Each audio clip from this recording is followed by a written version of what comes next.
नमस्कार दोस्तों स्वागत है आप सबका आपका अपना यूट्यूब चैनल सूरज शाहदेव में। मैं हूं सूरज शाहदेव। दोस्तों आज इस वीडियो के माध्यम से हम चर्चा करने वाले हैं फिर से एक बार झारखंड की राजनीति के बारे में, और जिस प्रकार से झारखंड सरकार या झारखंड की जो राजनीति विशेषकर सत्ताधारी दल का पूरी तरीके से रांची से दिल्ली शिफ्ट कर गई है। झारखंड के मुख्यमंत्री हो, चाहे प्रदेश कांग्रेस के अध्यक्ष हो, सांसद हो, ये सारे के सारे दिल्ली में अड्डा जमा लिए हैं और कांग्रेस के आला नेताओं से वो लगातार मिल रहे हैं। इनको देखकर और सुनकर या समाचार पत्रों में पढ़कर ऐसा आशंका व्यक्त की जा रही है या ऐसा आभास लगाया जा रहा है कि झारखंड में 12वां मंत्री का गठन जो पद खाली है उसके लिए किसी का चयन किया जाना तो निश्चित लग रहा है। साथ ही साथ झारखंड में किसी न किसी मंत्री का चेहरा को भी बदलने की कवायद चल रही है, क्योंकि मंत्रियों के कार्यकाल की कामकाज की समीक्षा भी की जा रही है। उसके साथ ही साथ जिस प्रकार के कांग्रेस के यहाँ के प्रदेश अध्यक्ष हों, चाहे झारखंड के राज्यसभा सांसद हैं कांग्रेस के धीरज साहू हैं, कांग्रेस के बड़े बड़े नेताओं से वो मिल रहे हैं और लगातार उनसे संपर्क करके झारखंड की सरकार की कामकाज के बारे में उसको वृत्त दे रहे हैं, चाहे उनसे सलाह ले रहे हैं कैसा काम किया जाए या क्या किया जाए। वहीं पर यह भी आशंका व्यक्त की जा रही है या चर्चा का विषय है दोस्तों कि झारखंड में बोर्ड निगम या संस्थाएं, जो सरकारी संस्थाएं हैं या स्वतंत्र निकाय हैं, उन संस्थाओं में बोर्ड निगमों में भी उसका गठन किया जाएगा और वैसे लोग जो विधायक मंत्री नहीं बन पाए हैं या ऐसे नेता जो पार्टी हित में चुनाव नहीं लड़े थे या वैसे कार्यकर्ता जो डिजर्व करते हैं या पार्टी के संगठन में काम करने वाले वैसे नेता जिनको कहीं ना कहीं मान सम्मान दिए जाने की ज़रूरत की महसूस की जा रही है, उसको पूरा करने के लिए भी वहाँ दिल्ली में इस विषय पर चर्चा की जा रही है। दोस्तों किसको रुतबा, पावर या दबदबा नहीं चाहिए? कौन सा ऐसा नेता या कार्यकर्ता किसी पॉलिटिकल पार्टी को जिसको सुरक्षा नहीं चाहिए, अपने साथ बॉडीगार्ड नहीं चाहिए, जिसको सायरन बजाती हुई एक गाड़ी नहीं चाहिए, जिसको कौन सा ऐसा नेता है जिसको अपने अंदर में काम करने वाले, उनके आज्ञा को तामीर करने वाले ऐसे कर्मी नहीं चाहिए या ऐसे जो काम करने वाले जो हैं वैसे लोग नहीं चाहिए। हर नेता को, हर विधायक को, हर कार्यकर्ता को ऐसी चाहत होती है कि इतने दिनों से जो वो पार्टी की सेवा करते हैं, तन मन धन से पार्टी की सेवा करते हैं, अगर जब पार्टी सत्ता में आती है तो सत्ता का भोग करना उसकी भी एक चाहत बनती है। वो भी चाह रखते हैं कि उन्हें भी रुतबा मिले, उन्हें भी पावर मिले और उन्हें भी लाल बत्ती मिले। और ये सब तभी संभव हो सकता है जब उन लोगों को किसी बोर्ड, निगम या सरकारी संस्था हो या स्वतंत्र निकाय हो, इनमें उन लोगों को जगह दी जाए। तो अभी जैसे दोस्तों अगर हम बात करें कि झारखंड में जो बोर्ड, निगम या संस्था या जो स्वतंत्र संस्थाएं हैं वो लगभग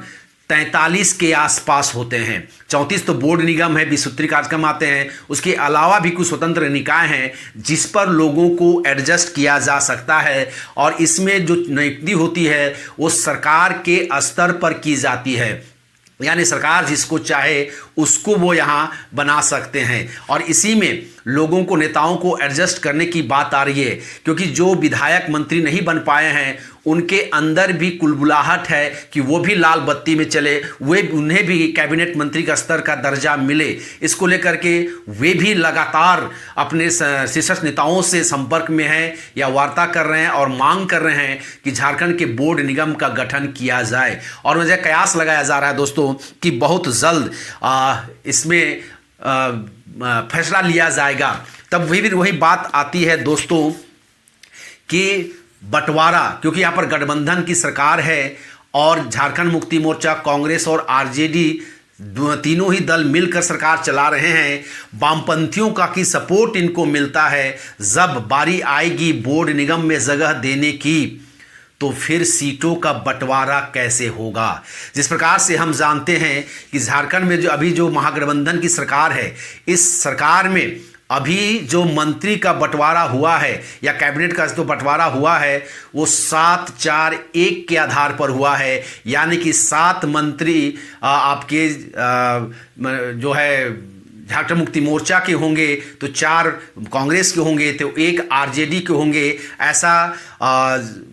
झारखंड मुक्ति मोर्चा के प्रधान महासचिव सुप्रियो भट्टाचार्य ने भी ऐसी बयान देकर वो बता चुके हैं कि जब सरकार बन रही थी तो 7-4-1 के फार्मूला पर तय हुआ था कि किसको मंत्री दिया जाएगा। जब अगर 43 बोर्ड निगम की बंटवारे की बात आएगी दोस्तों तो फिर से एक बार दोनों ही दल के बीच एक रस्साकसी होगा और ज़्यादा से ज़्यादा बोर्ड निगम में स्थान पाने की बात हो जाएगी। तो फिर वहाँ सवाल खड़ा होगा कि आखिर किस आधार पर बोर्ड निगम का बंटवारा किया जाए। अगर 7-4-1 का जो फार्मूला है, अगर उसी फार्मूला पर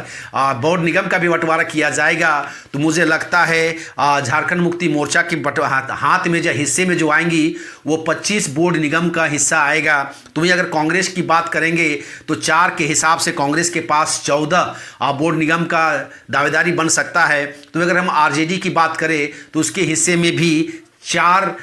सीटें या 4 बोर्ड निगम का स्थान उनके हिस्से में भी आ सकता है। लेकिन क्या 14 सीटें लेकर कांग्रेस अपने तमाम बड़े बड़े नेताओं को जो इसके काबिल हैं या अपने विधायकों को खुश कर पाएगी? क्या झारखंड मुक्ति मोर्चा अपने 25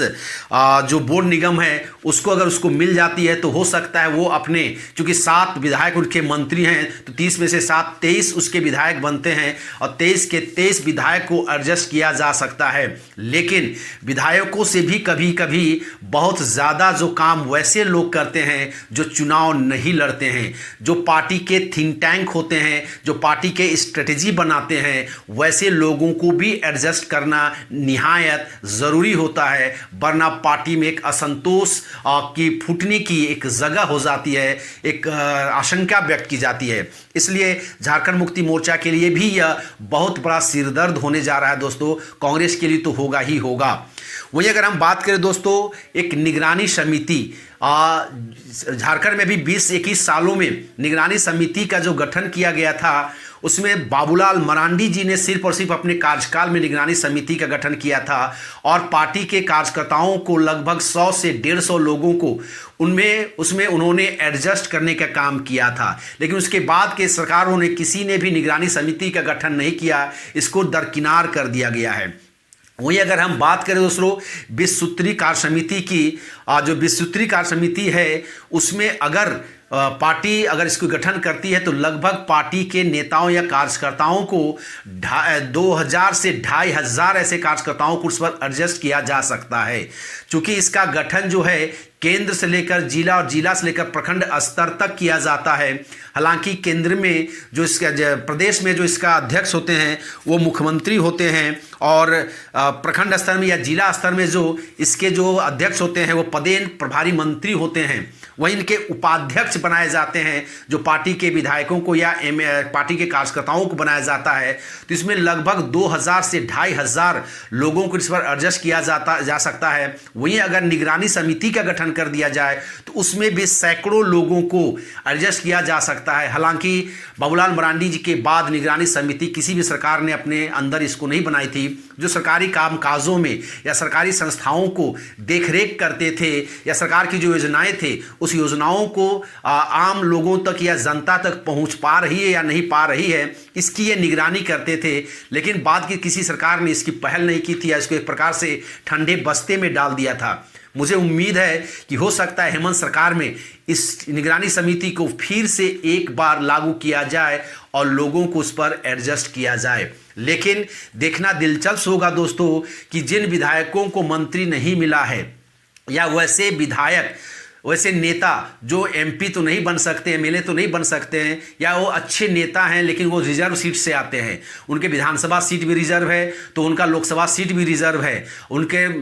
मेयर डिप्टी मेयर या और भी जिला परिषद की बात करें वैसे तमाम सीटें जहां रिजर्व है उसमें ऐसे बहुत सारे जनरल कैटेगरी के चाहे ओबीसी कैटेगरी के जो नेता आते हैं उनको भी ऐसे जगहों में एडजस्ट करने कर बल दिया जाता है या जगह दिया जाता है, ताकि ऐसे नेताओं को भी खुश किया जा सके और पार्टी की संगठन को मजबूत करने में उनका सहयोग लिया जा सके और आगे बढ़ाया जा सके, ताकि पार्टी में फूट ना हो और नाराजगी ना हो और पार्टी में सभी समुदायों को एक साथ लेकर चला जाए, चाहे वो आदिवासी हो, चाहे दलित हो, चाहे ओबीसी हो, चाहे जनरल हो, चाहे हर प्रकार की जातियों को, समुदायों को समान रूप से मान सम्मान दिया जाता है। उनको साथ लेकर चलने की कवायद इन्हीं बोर्ड, निगम, संस्था, सरकारी संस्था या निकाय, स्वतंत्र निकायों में स्थान देकर उनको एडजस्ट किया जाता है और खुश किया जाता है। तो देखना दिलचस्प होगा दोस्तों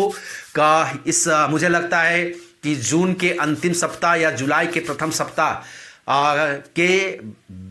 बीच में ही बोर्ड, निगम, सरकारी संस्था या स्वतंत्र निकायों का गठन बहुत जल्द कर लिया जाएगा। उसके बाद देखना दिलचस्प होगा कि उसके बाद क्या होता है, पार्टी में टूट होती है, फूट होती है, लोग नाराज होते हैं, पार्टी छोड़ते हैं या क्या होती है, इस पर देखना दिलचस्प होगा। इस पर मेरी नज़र बनी रहेगी और इस पर किसी प्रकार का भी कोई डेवलपमेंट होगा दोस्तों तो इस पर भी मैं उसका एक वीडियो लेकर आपके पास ज़रूर आऊँगा और